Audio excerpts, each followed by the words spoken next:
Hallo und herzlich willkommen zu meinem neuen Video. Schön, dass ihr wieder alle mit dabei seid. Heute besuche ich noch einmal das Schloss in Merseburg und möchte euch viele interessante Geschichten über diese alten historischen Mauern erzählen. Seid gespannt, lasst euch überraschen und ich würde sagen, jetzt geht's los. Nach der Reformation lösten die sächsischen Administratoren die Bischöfe als Landesherren des Hochstifts Merseburg ab.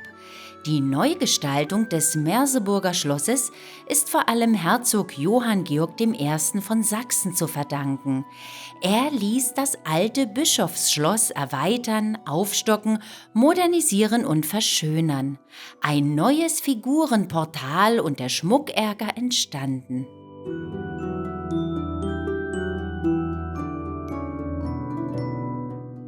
Schon bald nach der Fertigstellung wurde Herzog Johann Georg nach Dresden berufen, um das Amt des sächsischen Kurfürsten anzutreten. Fortan weilte er nur noch gelegentlich im Merseburger Schloss. Dieses erblühte erst in der nächsten Generation zu neuem Glanz und dies bewirkte Johann Georg durch sein außergewöhnliches Testament. Er verfügte, dass von seinen 4 Söhnen der älteste Kurfürst werden sollte. Die 3 Jüngeren sollten diesen als Herzöge von Weißenfels-Merseburg und Zeitz beigeordnet sein. Johann Georg starb 1656. Ein Jahr später wurden seine 4 Söhne im sogenannten freund-brüderlichen Vergleich darauf verpflichtet, zusammenzuhalten und das Kurfürstentum Sachsen gemeinschaftlich zu repräsentieren.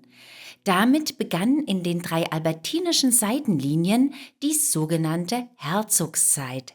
Sie bedeutete einen wirtschaftlichen und kulturellen Aufschwung nach den Schrecken und Verwüstungen des Dreißigjährigen Krieges. Christian der Drittgeborene wurde als Herzog Christian I. zum Stammvater der Sachsen-Merseburger Linie. Ihr Territorium umfasste außer dem Kerngebiet um Merseburg auch die Niederlausitz. Von Christian I. sieht man hier gleich mehrere Porträts. Die schriftlichen Quellen beschreiben ihn als treusorgenden Landesvater. Zur Unterhaltung seiner Residenz und der Repräsentationsaufgaben schuf Christian I. einen Hofstaat mit einer Vielzahl von Angestellten, zu denen auch eine Hofkapelle gehörte.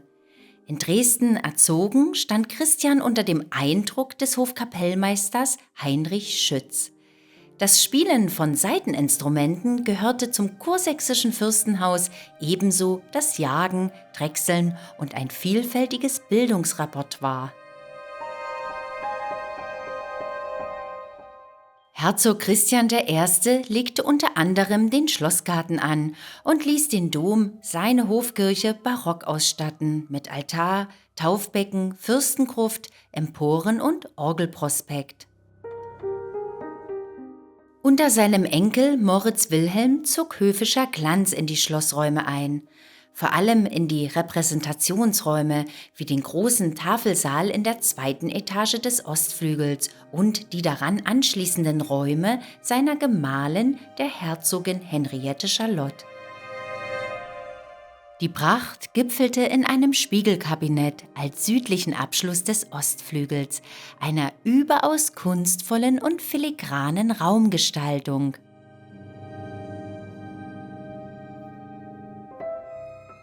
Die Merseburger Herzogszeit endete 1738.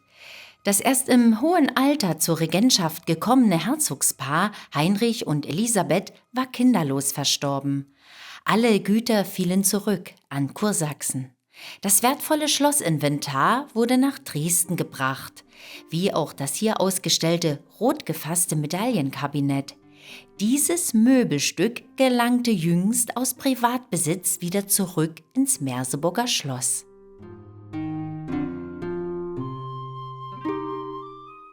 Unter der Regentschaft der Merseburger Herzöge wuchs der allgemeine Wohlstand in Merseburg und Umgebung. Er fand auch Ausdruck in zahlreichen Neu- und Umbauten von Kirchen, öffentlichen Gebäuden und Bürgerhäusern. Angesehene Merseburger Familien ließen sich aufwendige Grabdenkmäler im Merseburger Stadtfriedhof errichten. Als herausragendes Werk regionaler Barockplastik gilt die weibliche Allegorie der Tutela, das Sinnbild des Schutzes für die Stadtbevölkerung. Sie wurde 1728 von Christian Trothe geschaffen. Zusammen mit einer monumentalen Herkulesfigur war sie Teil der Portalgestaltung des Merseburger Neuen Rathauses. Das Gebäude dominierte einst den Marktplatz.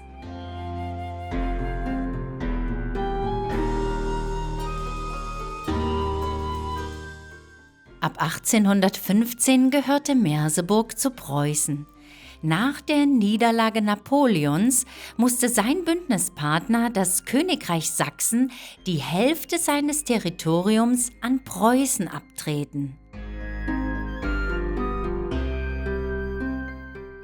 Die neu gegründete Provinz Sachsen bestand aus 3 Regierungsbezirken: Magdeburg, Merseburg und Erfurt.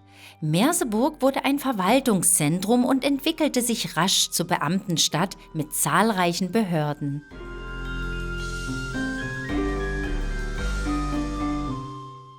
In Merseburg tagten ab 1825 die Stände, die Vorläufer des Provinzparlaments.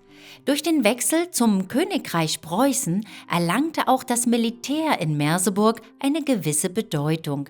Ab 1835 waren die sogenannten Blauen Husaren hier stationiert.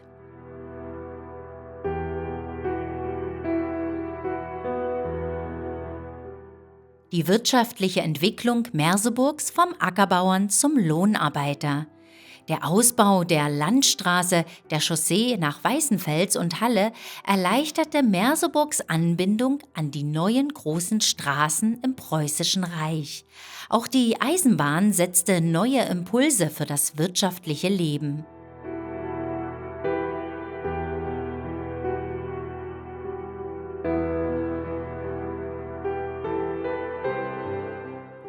Die im Jahre 1845 in Preußen eingeführte Gewerbefreiheit und die Aufhebung des bis dahin in Merseburg bestehenden Zunftzwangs bereitete den kleinen Handwerkern und Händlern wirtschaftliche Schwierigkeiten.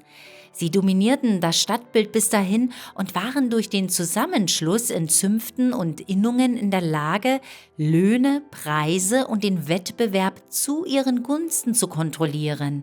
Den freien Markt empfanden viele von ihnen als Bedrohung.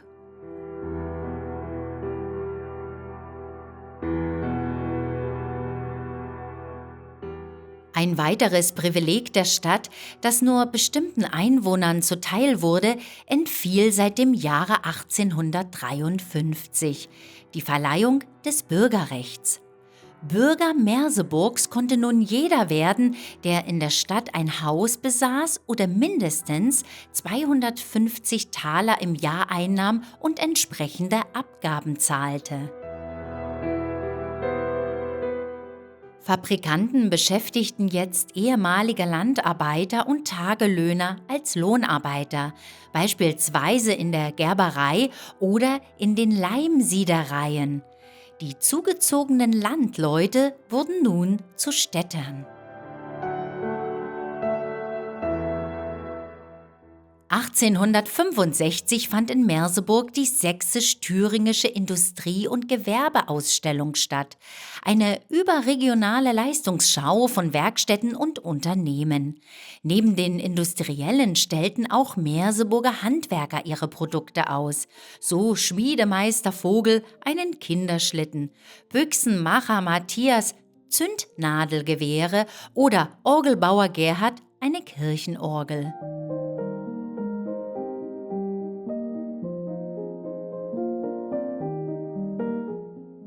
Mit dem Ausbau neuer Werkstandorte veränderte sich das Stadtbild. Die Stadtverwaltung berücksichtigte die Entwicklung von Industrie und Verkehr. Karl Wilhelm Julius Blanke gründete 1866 eine Maschinen- und Dampfkessel-Armaturenfabrik. Die Maschinenfabrik und Metallgießerei Stevisch entstand 1869. Dadurch dehnte sich die Stadt weiter aus. Im Westen rückte sie näher an die Eisenbahnlinie heran, die bisher vor ihren Toren lag. Den hölzernen Bahnhofsbau hatte man im Beisein König Friedrich Wilhelms IV. Bereits im Juni 46 eingeweiht.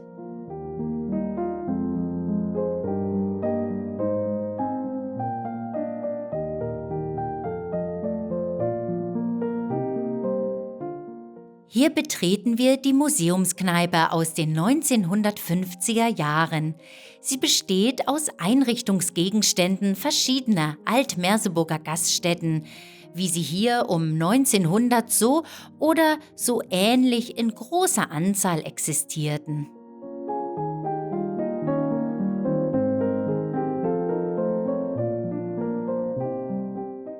Für den Bürger waren die Krüge Orte der Begegnung, wo man nach des Tages Arbeit oder an Sonntagen ins Gespräch kam, Neuigkeiten erfuhr und Meinungen austauschte.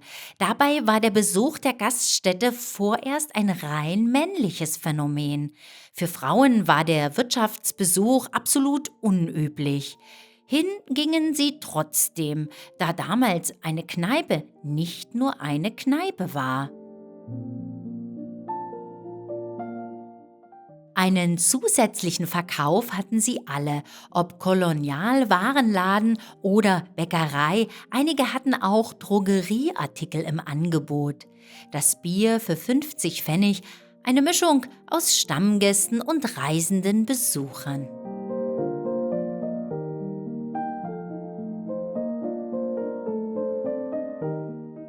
Bunte Glasperlen wurden im 19. und Anfang des 20. Jahrhunderts von Hand oder maschinell zu Luxusgütern verarbeitet. Beliebt waren modische Accessoires für die Dame, aber auch Geldkatzen und Tabaksbeutel für den Herren. Glasperlenarbeiten begleiteten die Menschen das gesamte Leben lang. Die Vielfalt der Verarbeitungstechniken ist faszinierend. Beispiele werden hier in dieser Sonderausstellung umfangreich gezeigt. Glasperlen wurden nicht nur auf Stoffe aufgestickt und aufgeklebt, sondern mit Glasperlen besetzte Fäden wurden auch in Beutel oder Taschen verwandelt, und das per Häkel- oder Stricktechnik. Neben Handarbeiten sind auch Werkstücke zu sehen, die mit einem halbautomatischen Webstuhl oder mit einer Häkelmaschine entstanden sind. Die Glasperlenverarbeitung stellte bis in die 1920er Jahre einen wichtigen Wirtschaftszweig dar.